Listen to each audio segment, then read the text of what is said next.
Mentioned that school. Yeah. Cleburne ISD is delayed 2 hours. Rio Vista delayed until 10, and then we just heard about the Byron Nelson. Right. Chip sending us. Of course, he's watching traffic, but he's also watching golf. Well, So that's because he round loves two, golf. the Byron Nelson delayed 3 hours. 3 hours. So things can kind of dry out a little bit. Well, many drivers were basically just stuck in high water overnight. Right. Dan, live in Northwest Dallas with some of the drama that happened right behind him. Good morning. We have been seeing the water level drop somewhat here over the last hour or so, but there are still 6 vehicles along this section of Northwest Highway that need to be towed away. The engines just stopped running. They stalled out, the result of the high water here not too far from Story Lane.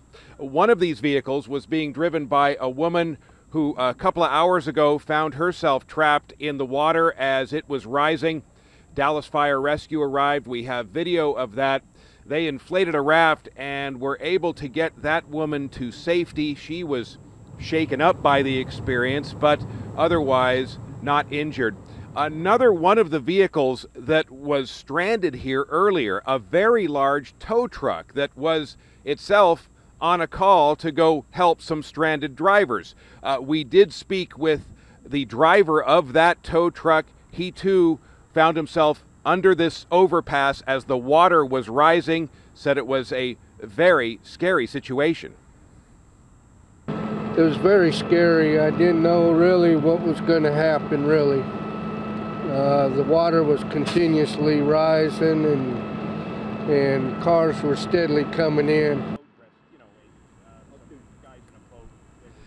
That tow truck driver telling us that at one point he simply climbed out of the window in his cab and had to swim to get to safety, and he was able to do that.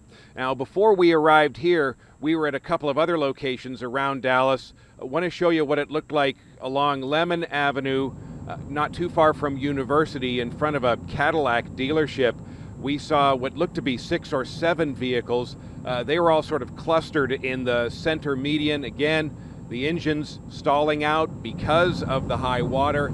And one more stop, the first one we made very early this morning, the intersection of Inwood and Mockingbird. Just remarkable to see the amount of water and in some cases how fast it was moving down the street. At least a couple of stranded motorists there as well at Inwood and Mockingbird. Back out here live, this section of Northwest Highway remains closed, of course. No telling at this point how soon it may be reopened by police. Reporting live, this is Dan Godwin. Back to Tim and Lauren.